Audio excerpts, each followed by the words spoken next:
আসসালামু আলাইকুম। আমি ডাক্তার ফারহানা ফেরদৌস লাবণ্য, চক্ষু বিশেষজ্ঞ ও ফ্যাকো ও ভিট্রিও রেটিনা সার্জন। আমি জাতীয় চক্ষু বিজ্ঞান ইনস্টিটিউট ও হাসপাতালে কর্মরত আছি। আমি আপনাদেরকে ডায়াবেটিস জনিত কারণে চোখের কি সমস্যা হয় এবং রেটিনা কিভাবে ক্ষতিগ্রস্ত হয় সেভাবে বলতে চাচ্ছি। প্রথমে জানতে হবে রেটিনা কি জিনিস। রেটিনা হলো চোখের পিছনের একটা অংশ যার উপরে আলো পড়ে একটা ছবি তৈরি করে তারপরে আমরা দেখতে পাই এবং এই রেটিনাতে কিছু শিরা উপশিরা দিয়ে পুষ্টি পেয়ে থাকে। শিরা উপশিরাগুলি রেটিনা যখন পুষ্টি সরবরাহ করে তখন আমরা ভালোভাবে দেখি। এটা যখন ডায়াবেটিস জনিত কারণে ক্ষতিগ্রস্ত হয় তখন চোখের রেটিনা ভালোভাবে পুষ্টি ব্যাহত হয়। ব্যাহত হওয়ার কারণে রেটিনা তখন চোখের পুষ্টিগুলি আবার কোথা থেকে নেয়ার জন্য একটা ভঙ্গুর রক্তনালী তৈরি করে। এগুলি ইংরেজিতে নিউ ভেসেল বলা হয়। এই ভঙ্গুর রক্তনালীগুলির জন্য চোখের রেটিনাতে রক্তক্ষরণ হয়ে থাকে এবং রক্তক্ষরণ হয়ে থাকলে তখন রোগী চোখে হঠাৎ করে একদিন সকালবেলা ঘুম থেকে উঠে দেখবে যে সে চোখে কম দেখছে। আবার আরও একটা কমপ্লিকেশন হয়ে থাকে এতে, যে চোখের একটা ম্যাকুলা বলে জায়গা আছে। ম্যাকুলা বলতে রেটিনার ম্যাকুলা। আমরা যেমন বাংলাদেশের মধ্যে ঢাকা একটা রাজধানী, এইরকম আপনাদেরকে বোঝানোর জন্য আমি বলছি যে ম্যাকুলাটা রেটিনার এরকম একটা সেন্টার। এখানে পানি জমে যায় যদি আমাদের ডায়াবেটিস নিয়ন্ত্রণে না থাকে এবং কাদের এগুলি বেশি হয়ে থাকে। যাদের ডায়াবেটিস 15 বছর ধরে একরকম থাকছে, 7-12 তাদের কম ক্ষতিগ্রস্ত হয়। যাদের ডায়াবেটিস খুবই আপ ডাউন করছে, যেমন আজকে 3 কালকে 12, এরাই বেশি ক্ষতিগ্রস্ত হয়। এমনকি এনাদের 5 বছরের মাথায় রেটিনোপ্যাথি ডেভেলপ করতে পারে। এই ক্ষেত্রে আমাদের চিকিৎসা হলো, আমরা এই ধরনের রোগী যাদের ম্যাকুলাতে পানি জমে থাকে তাদেরকে আমরা ইনজেকশন দিয়ে চিকিৎসা করে থাকি। আপনারা ভাবতে পারেন চোখে কিভাবে ইনজেকশন দেয়। চোখে ইনজেকশন দেওয়া কোনো ব্যাপার না, ওটা খুবই একটা পিঁপড়া কামড়ের মতো অনুভূত হবে, আপনারা বুঝতেই পারবেন না এবং কয়েক সেকেন্ডের মধ্যে ব্যাপারটা অ্যাসেপটিক প্রিকশনে সম্পন্ন হয়।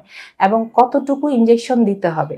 ইনজেকশন আমরা সাধারণত ট্রিট অ্যান্ড এক্সটেন্ড বলে, আমরা 3টা ইনজেকশন দিয়ে থাকি, 1 মাস পর পর 3টা ইনজেকশন দিয়ে থাকি। ইনজেকশনের নাম NTVEGF। 3 মাস পরে আমরা চোখের একটা পরীক্ষা আছে ওসিটি ম্যাকুলা, এটা করে আবার আমরা চেক করে দেখি, যদি পানি থাকে তখন আমরা আবার ডিসিশন নিই যে আমরা আবার ইনজেকশন দিয়ে কয়টা দিব। এই পদ্ধতিকে বলে ট্রিট অ্যান্ড এক্সটেন্ড। আবার যখন রক্তনালীগুলি ভঙ্গুর হয়ে যায়, আমরা যেমন হার্টের এনজিওগ্রাম আছে, আমাদের এই চোখেও এনজিওগ্রাম আছে, ফান্ডাস ফ্লুরসেন্স এনজিওগ্রাফি বলে সেটাকে। এটা করে আমরা দেখে নিই যে কোন কোন এলাকায় ভঙ্গুর ভ্যাসেলগুলি বা ভঙ্গুর শিরাগুলি রয়েছে। এগুলি আইডেন্টিফাই করে তখন আমরা তাকে অন্য চিকিৎসার ব্যবস্থা করি, সেটা হলো লেজারের মাধ্যমে, প্যান রেটিনাল ফটোকোয়াগুলেশন নামে পরিচিত। তখন আমরা এই ভঙ্গুর রক্তনালীগুলিকে পুড়িয়ে দিলে ওই জায়গাটা তখন রক্তপাত হওয়ার সম্ভাবনা কম থাকে। এভাবে আমরা এটার চিকিৎসা করে থাকি। এটা হলো 2 ধরনের চিকিৎসা। তৃতীয় ব্যাপার হলো, রোগী যখন এই দুটোর কোনোটাই চিকিৎসা না নিয়ে থাকে, সরাসরি আমাদের কাছে হঠাৎ চোখে দেখছি না বলে চলে এসে থাকে, তখন আমরা পরীক্ষা করে দেখতে পাই যে রোগীর ওই চোখে ম্যাকুলাতে বা ভিট্রিয়াসে বলে বা ভিট্রিয়াস ক্যাভিটি বলে বা রেটিনাতে রক্তক্ষরণ হয়েছে। আমরা তখন ওটা সরাসরি আমরা অপারেশনে চলে যাই। অপারেশনের নাম পার্স প্লানা ভিট্রেক্টমি।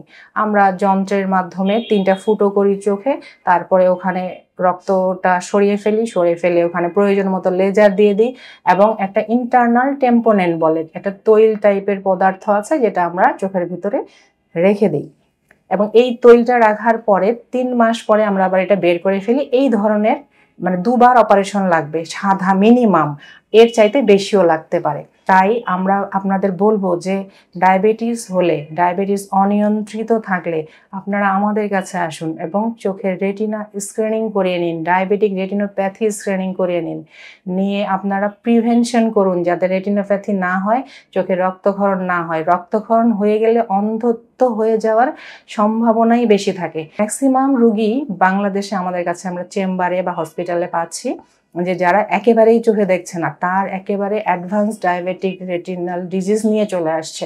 সেই ক্ষেত্রে আমাদের অপারেশনে যাওয়া ছাড়া এই লেজার বা ইনজেকশন দেওয়ার মতো পদ্ধতি আর থাকছে না বা উপায়ও থাকছে না, আমরা সরাসরি সেই ক্ষেত্রে অপারেশনে চলে যাচ্ছি। এইসব ক্ষেত্রে হয় যে রোগীর দৃষ্টিশক্তিটা আগের মতো হয়তো ফেরত পাবে না, কিন্তু আমরা রেটিনাটা যাতে ঠিক থাকে, চোখটা যাতে স্টেবল থাকে, সেই জন্য অপারেশনটা করে থাকি। তাই আপনাদের কাছে অনুরোধ, যারা ডায়াবেটিস রোগে আক্রান্ত অনেক বছর ধরে এবং যাদের ডায়াবেটিস ঘন ঘন আপ ডাউন করে বা ফ্লাকচুয়েট করছে, তারা ডায়াবেটিক রেটিনোপ্যাথি স্ক্রিনিং করার জন্য রেটিনা স্পেশালিস্টদের কাছে আসুন, আমাদের চেম্বারে আসুন, আমাদের হসপিটালে আসুন। ধন্যবাদ।